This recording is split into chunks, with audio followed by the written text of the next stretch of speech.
guys, welcome to the patch note rundown for the week where we're going to make Black Desert great again. We're deleting shies in this patch.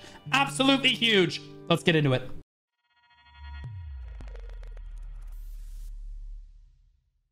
All right, boys, time to do the patch note rundown for the week. We got Black Desert in the background. Oh my gosh, she's fanning herself. She's so hot, she can't help it. Hoping for Halloween events. 2.26 gigabytes. Hell of a patch. Let's take a look at the events. Hopefully the Marnie event is here.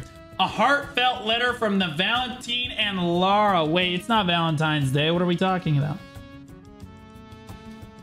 Heartfelt letter from Valentine and Lara.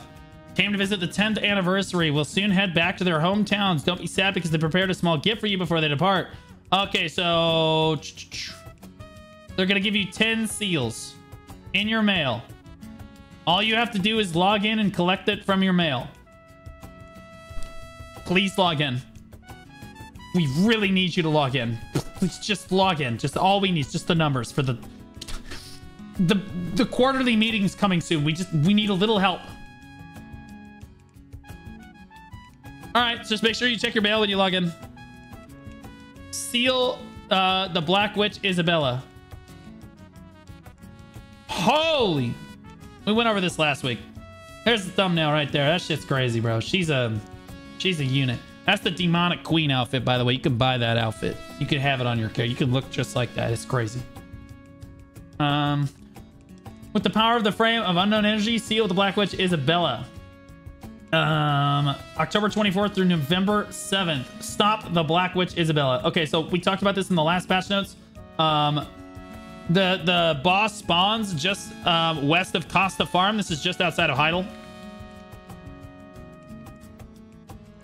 Here's Costa Farm here. Here's Heidel. Costa Farm. This is where the event spawns. Right here. And you want to do this every time she comes up. Every time comes up, so do you. Every time she comes up, so do you.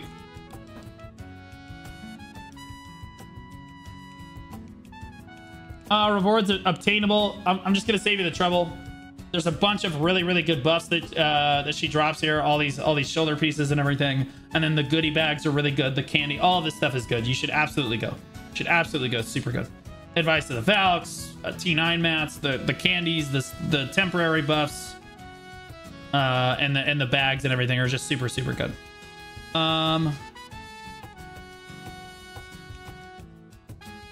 By the way, if you're wondering what the candies do, there's one for life EXP, drop rate. It's like PvE, life skilling, and then there's like the Enlightened bundle, which can drop bells in Garmos and Rarar's heart.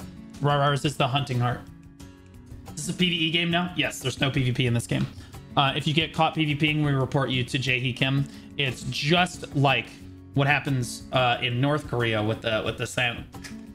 You're doing the same thing. Okay. No PvP. Okay, guys, for those of you that literally have not bought the game yet, in the patch notes, there's a game discount. There's a game discount. Best Korea mentioned. Best Korea is South Korea. Shut your mouth. Not even a question. South Korea is literally one of the best countries in the world. They're amazing, but also annoying sometimes. 70% off. If you've already bought the game, please buy the game again. You know what I mean? Like, please buy it. Please spend money on the game. Please buy the game again for us. All right, so now we're on to the patch itself. News and improvements. Class changes. Improve the conditions for skill presets. So now, guys, you can use your skill presets outside of safe zone, and you can do them once every minute. So you don't have to go into the battle arena to change your skill preset anymore. You just do it on the fly at your grind zone. It's a big quality of life change. It's a huge W. I will say it makes the Book of Old Moon a little bit more sought after, for sure. A little bit more useful, no question. But you can still get that off the central market, so I don't think it's the end of the world.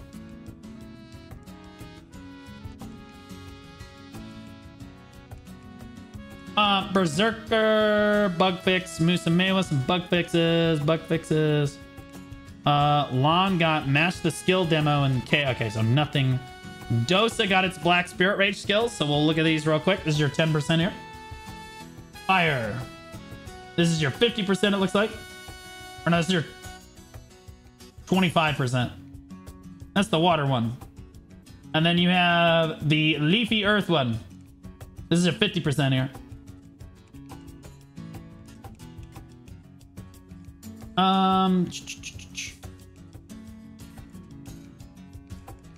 Okay, we sincerely thank all adventurers who've been playing Awakening Dosa and sharing their feedback. In this update, we've made some changes to how the generative effect works on Awakening Dosa. Previously, it was tricky to buff allies based on the enemy's position. Okay, let me just boil all this down for you. Essentially, Dosa's buffs used to only last like a few seconds. Now the buffs are going to last twice as long, so that you don't have to worry about constantly keeping your buffs up for your allies. So like, instead of 5 seconds, your pre-buffs are all going to last for 10 seconds instead. Okay, which is a big W quality of life change. I actually think it should be like 15 seconds. Or 20 seconds for PvE, like sincerity, but like, you know, it is what it is. Like, I think that having to cycle them every 10 seconds is a little frustrating for PvE, in my opinion. So 10 seconds, now 20 seconds. No, it was 5 seconds and now 10 seconds. Okay. Change so that you are only affected by your own elemental summon circles. The duration of the elemental summon circle maintained before the generative effect are activated have been changed from 12 to 10 seconds. Okay. Okay, so they added some HP recovery to a lot of your skills, like Earth Reap, Earth Till, Sky Stomp, are all going to give you HP back now. Earth Till and Earth Reap are HP per hit, and it looks like Sky Stomp is just a flat amount of HP. 300. 300. War of the Roses. The size of the Sanctum Guardians has been increased, making them easier to spot and attack during combat. Additionally, musical spirits, which help to resurrect fallen horses in each sanctum. The effect shows their location now displays closer, making it easier to find them. We've also changed the color of the Stable Keeper label above their names, which used to blend in with allies, the blue color, so you can see them more easily. Sweet. Sweet. Increase the size of the following monsters that appear upon conquering a sanctum. Yeah, okay, so this is just all those changes right here. Season Pass, Enhancement Completion Mission. All right, so now in the Season Pass, when you click the enhancement, your Seasonal Pass will automatically complete instead of you having to equip the piece of gear at prior hire, which we know has been frustrating for a long time and is going to drive thousands of players back to the game in droves. But it is a quality of life change. Improve the workers' timber and ore packing skills. Yeah, okay, whatever. Wait.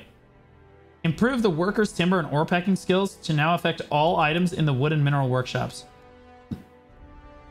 Bro, they removed trading from the game, and they are still making modifications to passive trading, even though literally no one does it.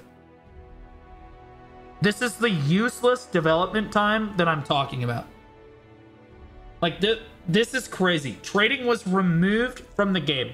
The only type of trading that exists is the active, or I mean, is the passive trading where you create stuff and then you move it. And like less than 1% of 1% of 1% of players does this because it's like 2 billion silver every like 2 months.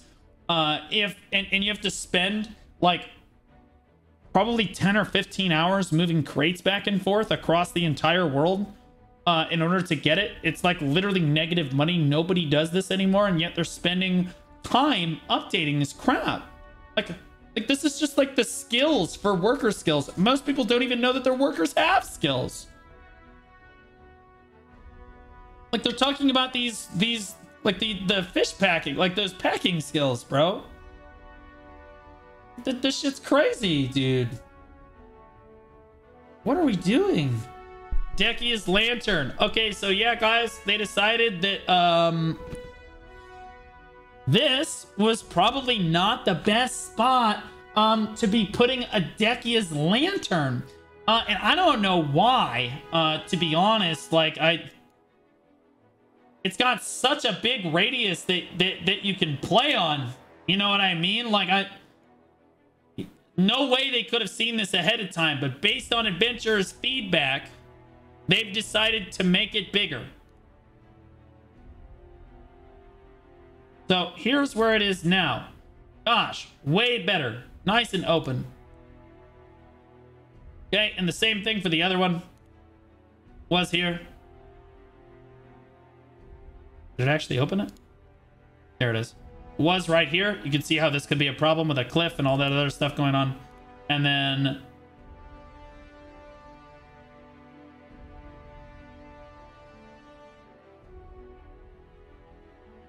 this is the other. Now this is where it is.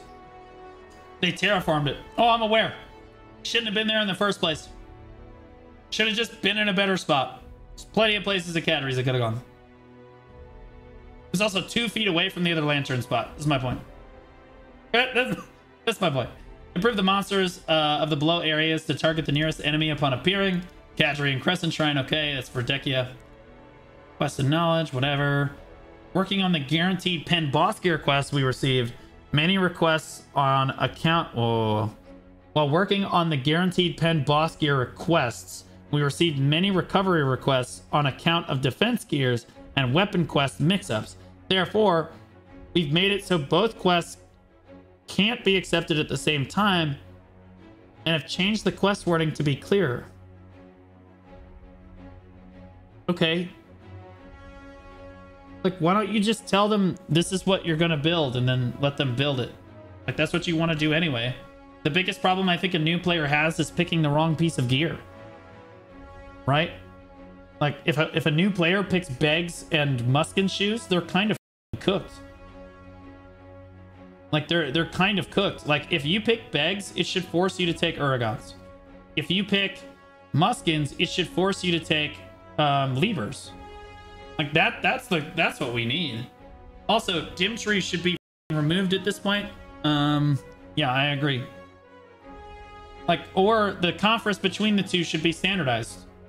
Like, why is Dim Tree and Red Nose still not standardized? What are we talking about? The only people that take Dim Tree are dim people at this point. Like, or poor players that just didn't know. Change the NPC to 8 horseshoes. Crafting and exchange quests as follows. Yeah, whatever. Okay. Node and Conquest War. Here come the big Node War changes, guys. This is it. For the current Node War, the format's upside is supposed to be easier participation and a chance to win, even if your guild power isn't somewhat lacking compared to your opponents. Due to this format's rule that the guild's occupying the fort when the timer ends claims victory.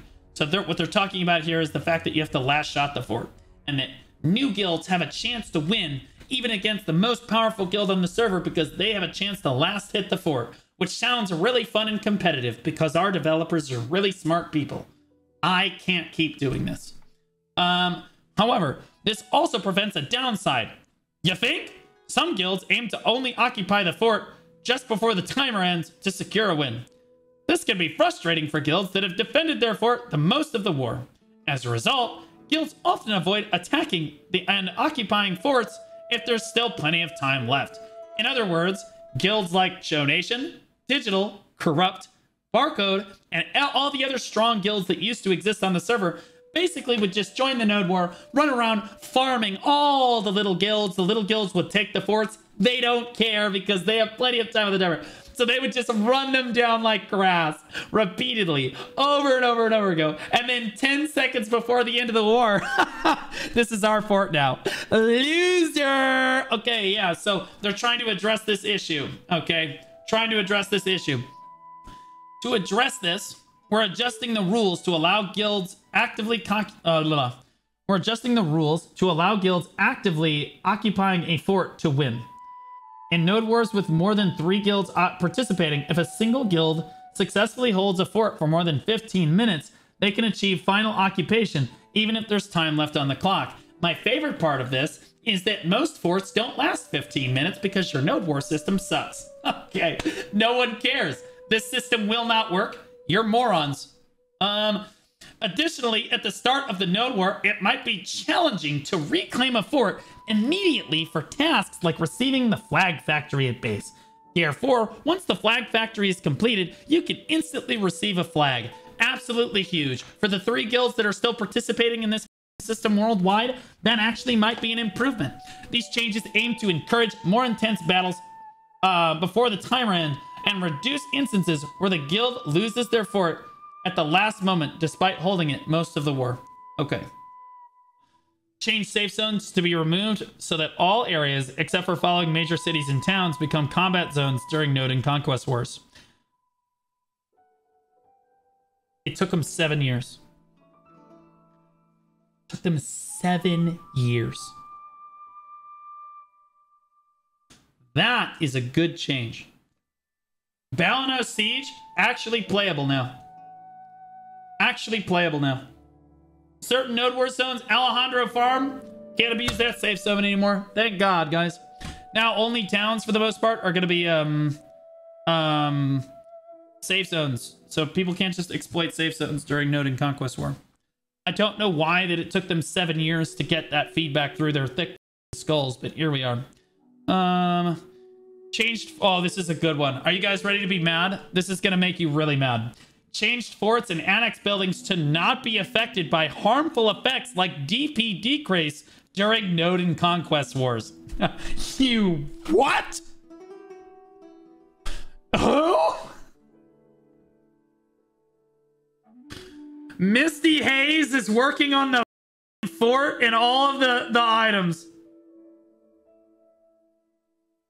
All the DP debuff effects that you use for your skills, we're all working on them. And I'm going to be honest with you, there's a low chance that this actually fixed the problem. This is insane.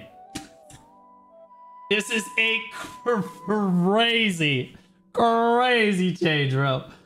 Oh my God, bro. Change the debuff effect of the flame cannonball during Node Conquest War. All right, so now that the cannonballs ping their location when they land, they're taking away the flame cannonball's usability basically at all. All that flamey area on the ground, it's gone. Now it just does more damage quicker. Jay's a Cannoneer. We've gotten cannon changes every single patch for the last 2 months. Yeah. NPC background sound. Turn off a village. Okay, so now you have Imperial crafting and fishing deliveries in Land of the Morning Light. Quality of life update. Added Liana to Nampu Village. So there's a Liana there now too. And then there's a bunch of changes and bug fixes. And they still haven't fixed the hair clipping issue on Witch. Okay, so now we have a new outfit. They're giving me one of these, presumably. They forgot to give me it last time. But assuming they remember to give it to me, I should have one of these to show you guys. So before you actually want to go buy it, I will be showing it to you guys. I'll probably dye it too. It's a vampire outfit. It looks pretty good. I like it. It's a good Halloween themed outfit. And definitely more effort than their outfit skins last year, which, let's be honest, were just like copy pastas. So anyway, that's the new outfit. There's an enigmatic pumpkin box, artisan memories. The fairy change coupon is here. This gives you more skilly XP. I do not recommend buying this. It's not worth it at all. Nobody really cares about this. Skilly XP is basically useless now. Monster pet pack, sure. Yeah, that's the Halloween stuff. The Manor spooky set, so you can get like the spooky Manor stuff. This is pretty cool. If you're into your Manor stuff, you can definitely get these. These are fun. And that's it. Okay. That's the patch note rundown for the week, guys. Just try not to get tilted with the Node War changes. Like, comment, subscribe. I love you guys.